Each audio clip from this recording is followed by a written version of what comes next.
Michelle Scribner, 56, and I grew up in Denton, Texas. Life was pretty simple. We probably lived in a 1,000 square foot little red brick house, and I think we all piled into one bedroom. My dad became a pilot for Braniff, and we moved to Denton when I was in 2nd grade. And that's when everything changed.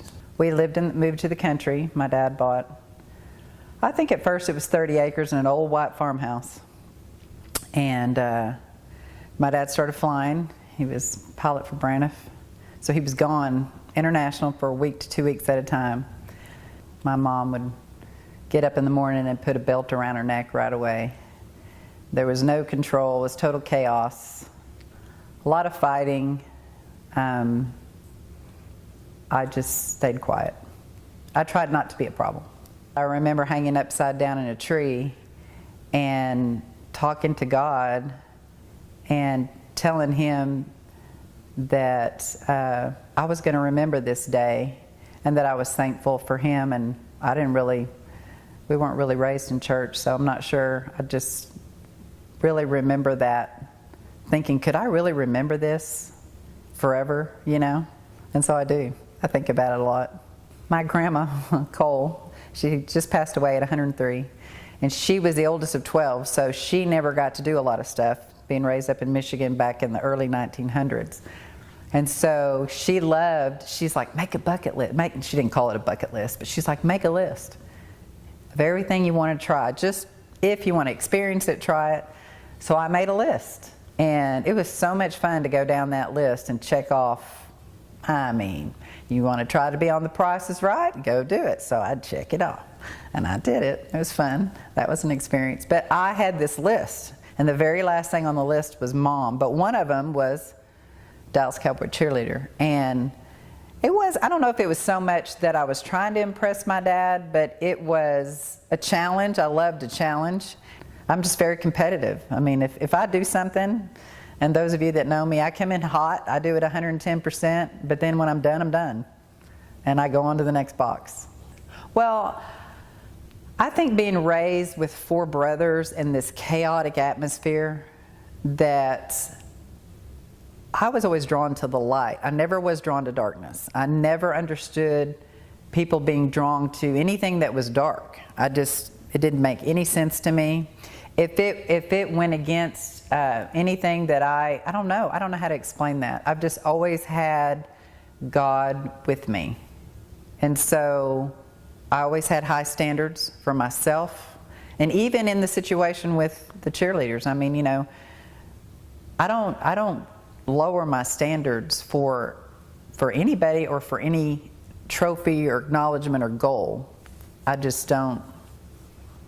Because I didn't really have a relationship with my dad. I mean, he was one of those, I don't honestly think we ever carried on a conversation.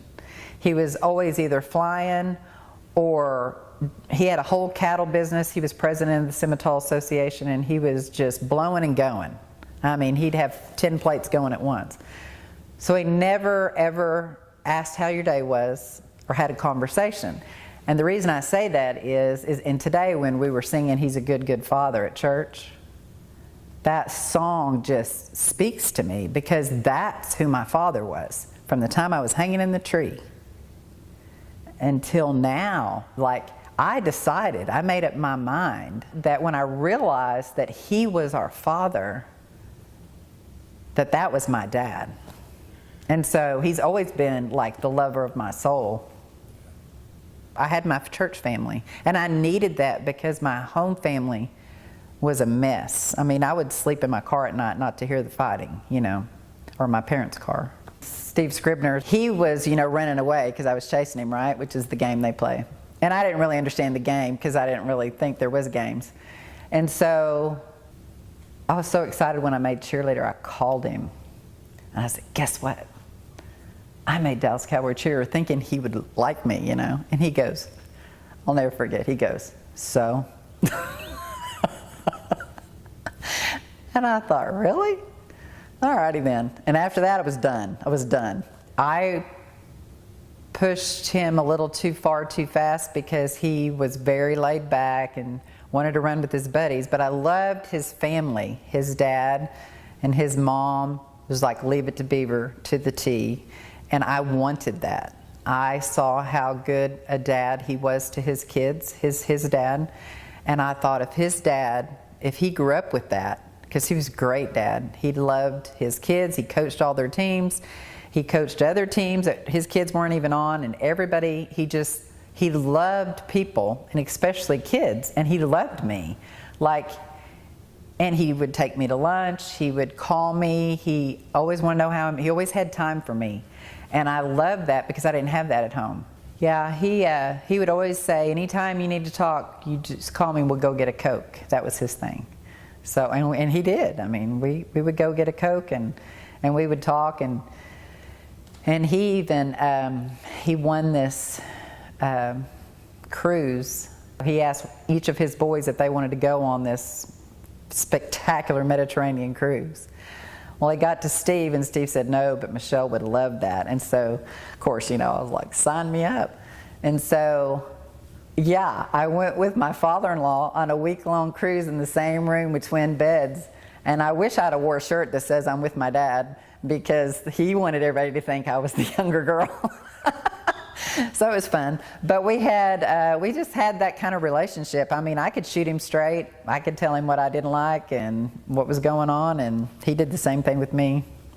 Actually, back in the day in Denton, there wasn't as much traffic as there is now, and I was headed to cheerleading practice, and I see him coming in his flatbed truck, the opposite direction by North Texas on the highway. And I'd never done it before, but I found my middle finger and I poked it out the window. And I'd never done that before, and I was trying to figure out how to do it real quick. And I remember his face. I looked over and he was like, because he knew I didn't do that. And then 2 days, maybe not even 2 days later, he's coming over to my house wanting to know if I wanted to go to Sonic and get a Coke. And it was downhill after that. I think that was in June, and or May or March, and we got engaged in June. But that had been 7 years of that drama with Steve Scribner. He took me to the same restaurant that we went to on our very first date. So we went there for our first date, June 19th, way back when I was 18. And so here it is when I'm 23, 24. And he goes, and I knew he was going to do it. I just know things, He had it hidden in his boot, but he was nervous as a wreck. He was so nervous. So I got up and went to the bathroom so I could, because I'm like, where else would it be? It had to be in his boot. And so I go to the bathroom, and I come back out, and sure enough, he had it out. And he's like, you didn't know? And I'm like, oh, really? Yeah, I knew. So he asked me, and I said, well, of course. Steve Scribner, he's a great, frugal man. He's like, I'm not living in an apartment where I have to pay rent. So we went and found us a mobile home. It was $9,000. Oh, I didn't care. I honestly didn't care. In fact, I'll never forget, our best man, Rod Wiley, said, he could have given you a cigar wrapper. You wouldn't have cared. It wasn't about that. I just had heard from God, right? I had heard from him. So it was frustrating for me. And the first time, literally at Baylor, I'll never forget, in my dorm room, was the first time that I literally had to surrender him, because it was messing with me. Because I'm very competitive, and I knew what I wanted, and I knew what I was supposed to have, and it wasn't working. And so I can remember the day that I decided I'm going to let him go. And it was actually a releasing of my hands and letting him go. And if God wants, in other words, I can't do it. And that was the very first time I'd ever done that. And if I'm supposed to have him, he'll come back. That saying, if you let it go, it'll come back to you. But if not, I decided I was going to trust God that there was something better. Because to me, I trusted him enough to know if I did, he was coming back quicker, right? And if he wasn't, then I'm opening a door for somebody else. I acted pretty foolish. I literally stalked him. I did. And that's not like me. And you know why? I thought about this the other day. Because I always told all the other guys before him, no, I'm done with you. He was the first one that said no. And I was like, tell me no. I'd never had anybody do that. And I'm like, what's that about? I tell you no, you don't tell me no. So mom was at the bottom of my box, right? My checklist. So day one, I wanted kids. Not so much with Steve, but day one I did. And so I got pregnant with the first in vitro and miscarried, and that's when I got mad at God. I couldn't believe that he would do that to me. Like, it's one thing to not ever get pregnant, but then to get pregnant and then to take it away, that was just wrong in my book. I think I started actually questioning, if I remember, I started looking at other stuff besides Christianity for a little bit of time. I thought, well, maybe this is just all just not true. And so I started looking at, well, what do other people think and what do they believe and all that. I just found that a loving God, a father, would not do that to their child. So I had to keep trying 3 more times. And Steve was right in there. He's a trooper. But it's a lot to go through. Shots and, I mean, my mom would go with me on my flights. I was a flight attendant for 25 years. You had to have shots every day. My mom would go with me on my flights for 2 days in a row and to go with me on all my layovers and give me my shots. I was ecstatic. I was absolutely thrilled. I didn't care. I didn't need a nursery. I didn't need maternity clothes. I wore my father-in-law, Steve's dad's shirts, and my granny would go buy me these ladies' muumuu dresses, and I got so big she had to cut the bottom of them off and put a big side piece in because I was getting so big. Didn't care about anything. I couldn't read a book because I couldn't think. I was always, listening to him, feeling for him, making sure, because after a while you don't really, you get so big. And when I say stayed in bed, I got up to go to the bathroom, take a shower, and go to the doctor, and that's it. I stayed in bed for 8 months. Steve was getting a little tired of being in this little hospital room that he said was like a refrigerator because I was hot. I mean, I was one hot mama. And so he would even come in with his Carhartt zip-up deal and he'd just be in there shaking. But anyway, he goes, I got to get out of here. So he had a lease place all the way at the Red River, and we were in Dallas. So he goes, I got to go check cows. I got to get out of here. So he left. They come rushing in, and they said, Colin, Sack is, one of the baby B, they called him. Sack is getting too thin, so we got to have emergency C-section. I'm like, my husband's not here. And back then, there's no cell phones, right? So he's up on the Red River checking cows. And Smith Brothers Rope and Supply on the highway is our good friend Cole Smith. He was in our wedding. So I called him and I said, sit out on the highway in the median and flag him down, because back then there wasn't all this traffic. So he flagged Steve down and said, you got to get straight to the hospital because they're waiting on you. So he goes, gets down there and they wait on him. But I mean, I'm in there all ready to go, and he comes flying in with his little thing on, and he's nervous wreck. And 3 incubators. There must have been 20 nurses and doctors, and every incubator had 3 nurses, and it was hot in there. There was 2 or 3 doctors doing the delivery, 2 or 3 or 4 nurses per incubator. All I remember is that my mouth was so dry I thought I was going to die. That I just wanted one pink tutu. I got my one, because I knew I'd have boys. Boys are all over Steve's family, all over my family. I just wanted one little pink tutu. And I'm like, there she is. That was the hardest thing ever. I wanted him to go back in. That was the hardest thing. The crying sent me over the edge. It was just too much. I'm like, you need to put these back in now because I can't do this. The day after they came home, because they were in the hospital a month. So he got off work for a month, but now it's time to go back to work. So the day after they came home, 3 babies, 2 and 3 pounds, he goes to Las Vegas. He was working the rodeo in Las Vegas, and I'll never forget him laying in bed the night before because it was so stressful. He was like, Viva Las Vegas. It's hard enough to bring home a normal size baby, but to have 3 of them, and they're all on these heart monitors. If the monitor goes off, which it did all the time, it meant they haven't been breathing for 30 seconds. Well, if you hold your breath for 30 seconds, that's a long time. So they were always going off, but never for that, just because they moved wrong or something. So it was this constant crying, and 900 square feet. It was let's say it was very stressful. Like, I remember I looked at my mom and I'm like, why didn't you tell me this is so hard? I mean, not that I wouldn't have done it, but because I'll never forget when I told her we were having quads, because she had 5 kids. At the look on her face, and I'm like, what's wrong? I mean, I was excited because I was pregnant, and she's like, I don't know if you can do that. And I'm like, what? Piece of cake. No, it's not. It was very hard. It was very hard. But then again, when they were little, I never told them the 3 little bears or any of that story. It was always about my 3 little angels, and they had their own little beds, and one would have this arm and one would have this foot, and I would try to touch them all.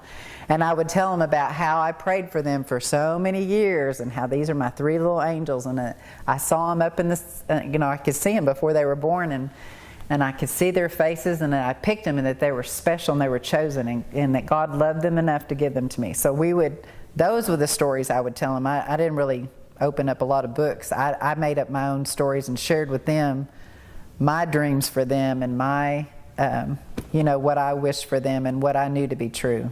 My dad had been disabled in home. My mom cared for him for 23 years, housebound. And Steve's dad just kept going and going and going. I mean, he didn't miss a ball game. He didn't miss anything, and he loved his grandkids. I found it very odd that for 23 years my dad is housebound, but yet they die within a week of each other. Well, I went from Steve's dad passing away, who I adored, and wrote a poem and spoke at his funeral, and going to bed exhausted that night because I shared my heart, and that was a long week of remembering the time and everything that he spent with me, to getting a 5 a.m. phone call that next morning, not even 8 hours, saying my dad had passed away. It was just too much emotion at one time. When I walked into the funeral home for Steve's dad, I just had this smile on my face. And it's an odd thing, you're going to a funeral, but I was so thankful for him that I had been blessed with that. I mean, I had that. I was able to physically have that, and I wanted that so bad. And I was very thankful. I mean, it was, I really loved him. He loved me, And, you love somebody, you spend time with them. It's not about the money. You want to spend time with your dad. You want your dad to go, how was your day? I never had that, ever. If my dad didn't like what was on his plate, he would throw it against the wall. I was terrified of him. I mean, I didn't want to be around him ever because he was so mean. And so church for me was my family. And I really loved Steve's family because it was normal. So I never had anybody spend the night at my house, ever. I never had a friend over, ever. I was embarrassed. I didn't want anybody to know that was going on. I don't know what it was. I don't know why he was so mean, but I didn't want to be there, ever. I lived at other people's houses, and they never knew my parents. Never. I was so afraid to ever leave my kids for a second with my dad alone. Steve's parents they were like changing diapers. They wanted to know my kids. I watched Steve's dad and how he prayed for his kids and how he treated his wife and how he loved his kids. And because I thought that's how Steve would be. I would hope that that's how he would be. And I wanted that most of all, because I didn't have that. And to me that was wrong that I didn't have that. Steve and I always wanted our place, our property, And I mean, it's just like I was in this river. And I mean, I could not, it was just, doors were flying open and things were happening, and it still is. It's still to this day happening. And it just amazes me. I just sit back and watch and I go, okay, what's happening next? What's happening next? And Steve bought him a bulldozer. Kids were at college. We thought that would keep us busy, give us something to do. So he's up on the bulldozer, pushing over cedars, and I'm gathering up cedars and pulling them. And I just stopped and I said, okay, God, I am once again surrendering. If I wrote a book, it would be about surrendering. I said, you're just going to bring us the property. I'm done looking, because we're in real estate, so I was always looking. I said, I'm done looking. You're going to bring me the person. It's not going to be for sale. I'm not going to know. You're going to show me where to go, and I'll know it's from you. 5 minutes go by. Not even 5 minutes. A little old Mercedes comes tinkering down that dirt road on 215 and stops and honks the horn. And I'm like, well, that was quick. So I run down there. I'm all excited. I'm like, it's happening. Where's the land? And so I'll never forget they're both about 78. She's like, hi, I'm Nancy. And I'm like, hi, Nancy. And Charlie goes, I got some land I want you to buy. And I go, I know, where is it? You're going to have to make this happen. And that's really funny. $560,000. I laughed. I'm like, how are you going to do that? We get a phone call. A guy that builds buildings for Peterbilt wanted our 6.9 acres in Denton. Do you want to sell it? He keeps calling. I go, well, what's it worth? So we had it appraised. $560,000. I mean, he not only showed me the land, he gave it to me free and clear. So it was just like amazing. So I feel like I'm supposed to use this property for a bigger purpose. He speaks to me in my dreams. In my dream, I'm in this field, and every blade of grass is moving and breathing, and everything is brilliantly bright like emeralds. I mean, it is like that because it's shining within. It's got His light inside of everything. And then there's just this big white, like they say, this big white glow, and you know it's Him. And all He says to me is, and when you're in His presence, like every part of you is lit up, like you were lit up, like you know where everything's lit up. And He says to me, you're either for me or against me. And then it was over. I think if you seek, you shall find, and you ask, and He'll tell you. And I want to know. I want to know. So I've been on this journey, this search to put the puzzle together. And I love watching how it all comes together and sharing it with people, because I think Christians are operating like the rest of the world, and they don't realize this whole spiritual world that's out there. He's just waiting. Be a blessing to someone today. You got to teach them to look out, and that's my main thing.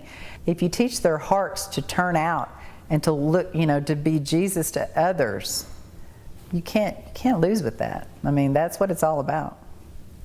Well, we've been together since I was 17, so He knows how He was there for the hard stuff, and so He knows me, like He knows me, and so I value that He truly loves me, like for me, in the bad and the good, that He truly loves me.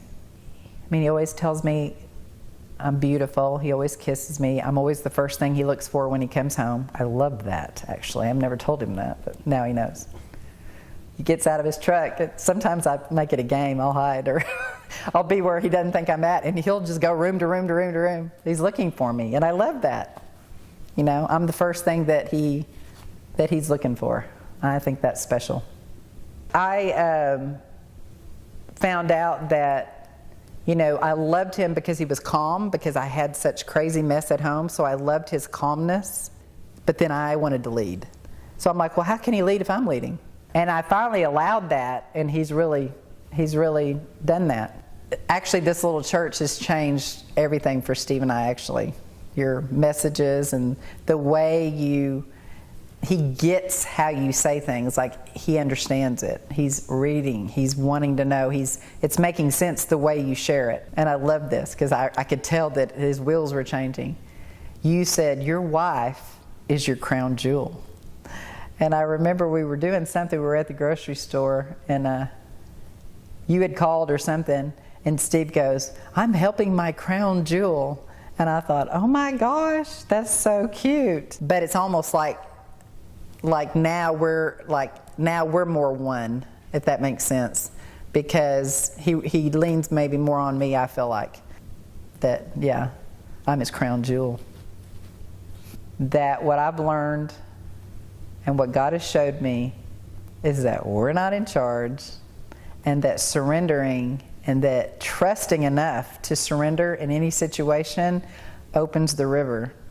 And lets things flow, and the Holy Spirit just guides you through things, and it's just crazy. It's crazy.